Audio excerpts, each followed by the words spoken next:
یہاں martial law کے تجربے بھی ہوئے، یہاں سول حکومت کے پیچھے چھپے مارشل لاء کے تجربے بھی ہوتے آ رہے ہیں، لیکن پاکستان دن بدن پیچھے کی طرف جا رہا ہے۔ پاکستان حاصل کیا گیا تھا کہ یہاں انصاف کا بول بالا ہوگا، یہاں اقلیتوں کو تحفظ دیا جائے گا۔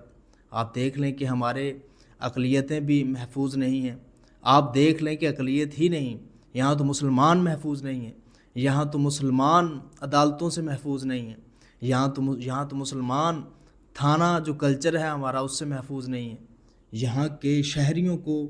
تو انصاف جو بنیادی چیز ہے، صحت جو ایک بنیادی ضرورت ہے اور ریاست کا ہر شہری کو دینا فرض ہے، وہ بھی میسر نہیں ہے۔ یہاں تو بول بالا ہے، یہاں تو گرفت ہے اس وطن عزیز پر وہی کارپوریٹ سیکٹر والوں کی، وہی جاگیرداروں کی،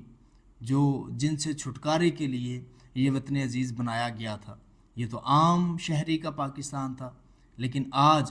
سوائے عام شہری کے یہ ہر اس شخص کا پاکستان ہے کہ جس کے پاس سرمایہ ہے، جس کے پاس طاقت ہے، یا جس کے پاس طاقت والوں کے ساتھ تعلق ہے۔ یہ وطن عزیز بنایا گیا تھا نوجوانوں کے لیے، تاکہ وہ محنت کریں اپنی فیلڈ میں، وہ انجینئر بنیں، وہ ڈاکٹر بنیں، وہ سائنٹسٹ بنیں، وہ وکیل بنیں، جو بھی شعبہ ایگزسٹ کرتا ہے اس میں وہ مہارت حاصل کریں۔ لیکن ہو کیا رہا ہے کہ ہماری یونیورسٹیز میں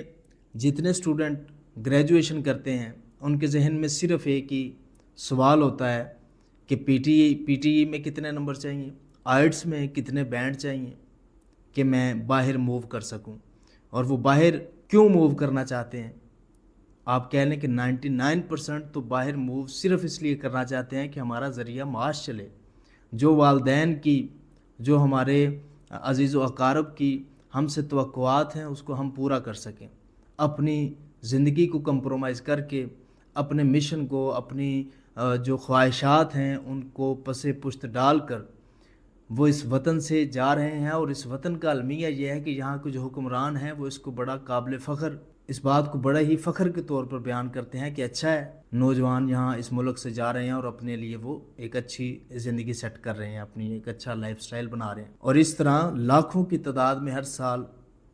نوجوان اگر کسی اور ملک کے اس ملک سے باہر جاتے تو اب تک وہاں کی حکومت استعفیٰ دے چکی ہوتی کہ ہمارا ایک برین ڈرین ہو رہا ہے، ہمارے جو ملک کا پڑھا لکھا طبقہ ہے وہ اس ملک کو چھوڑ رہا ہے، اور وہ اس ملک کو چھوڑنے کا اس کا بنیادی جو ریزن ہے وہ یہی ہے کہ اس کو روزگار نہیں دیا جا رہا۔ اور روزگار تو بہت بڑی چیز تھی، اس کو تو بنیادی جو اس کے رائٹس ہیں وہی نہیں دیے جا رہے، اس کو صحت نہیں دی جا رہی، انصاف نہیں دیا جا رہا۔ اور پھر ایک ہی ہمارے پاس تھا اور وہ تھا ووٹ، اب تو اس سے ووٹ کا حق بھی چھین لیا گیا ہے، اب تو اس کے ووٹ کی بھی اہمیت نہیں رہی۔ اور یہ اقرار بارہا ہمارے جو اثر و رسوخ رکھنے والے یا جو ملک چلانے والے لوگ ہیں وہ بھی اس کا اقرار کر چکے ہیں۔ تو یہ پاکستان اس لیے نہیں بنا تھا۔ آپ جشن منائیں، آپ دیکھیں گے کہ پورے پاکستان میں 14 اگست کو لے کے سرمنیز رکھی گئی ہیں، ان میں کسی جگہ کوئی فنکار آ رہا ہے، کسی جگہ کوئی گلوکار آ رہا ہے، عوام کو انہوں نے گانوں اور ملی نغموں میں الجھا کے محب وطن بنانے کی کوشش جاری ہے۔ اور وہ محب وطن شاید اس لیے بنا رہے ہیں کہ ہمارے اقتدار کو مسئلہ نہ ہو، یہ محکوم قوم، یہ غلام، ذہنی طور پر غلام قوم جون سی ہے کہ جس کو اس وطن عزیز سے زیادہ اپنے سیاسی پیشواؤں کی قدر ہے، کہ جن کے نزدیک اس وطن عزیز کی اتنی ہی عزت ہے کہ جن کے نزدیک وطن عزیز ان کے لیڈر کے بعد آتا ہے۔ میں ان سے یہی گزارش کروں گا کہ یہ وطن بہت سی قربانیوں سے حاصل کیا گیا ہے، اس وطن کے لیے قربانیاں سوائے اسلام کے اور کسی مقصد کے لیے نہیں دی گئی تھی۔ تو ایک ہی کوشش کیجیے، میں آپ سے بھی گزارش کروں گا کہ رسپانسیبل سٹیزن بنیے، اس وطن کی حفاظت کریں، اس وطن کو نفرتوں نے، اس وطن کو عصبیت نے، اس وطن کو قومیت نے، مختلف جو ذرائع ہیں اس وطن کو ٹکڑے ٹکڑے کر رہے ہیں۔ محبت اس وطن سے ختم ہو چکی ہے، رائٹس، حقوق جو ان سے ہیں شہریوں کے، عوام کے، وہ اس وطن سے ختم ہو چکے ہیں۔ آخر میں یہی کہوں گا، ایک سوال بڑا کامن ہے جو کیا جاتا ہے کہ کیا ہم واقعی آزاد ہیں؟ اس میں دو آراء آتی ہیں کہ جی ہاں اور ایک کہتا ہے کہ نہیں۔ اس میں میری رائے ذرا ملی جلی ہے۔ اس میں میری رائے یہ ہے کہ ہم نام کی حد تک آزاد ہیں، دنیا میں ہم ایک الگ ملک کی حیثیت رکھتے ہیں، ہمارا ایک الگ پرچم ہے، ہماری ایک الگ ثقافت ہے، ہماری ایک الگ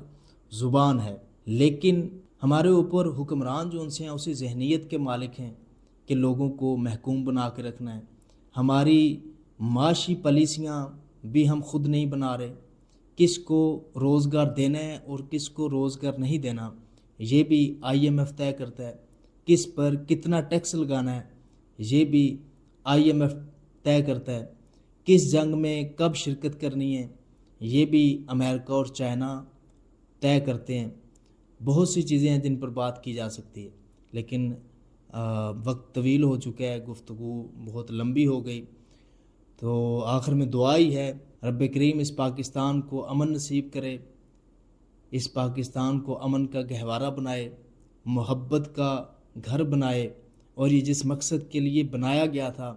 اس مقصد کی طرف اس کا سفر دوبارہ سے چل پڑے، اور اللہ کریم اس کو دنیا میں عزت دار ملک بنائے، غیرت والا ملک بنائے اور بہادر ملک بنائے۔ تو خوش رہیے، سلامت رہیے، السلام علیکم۔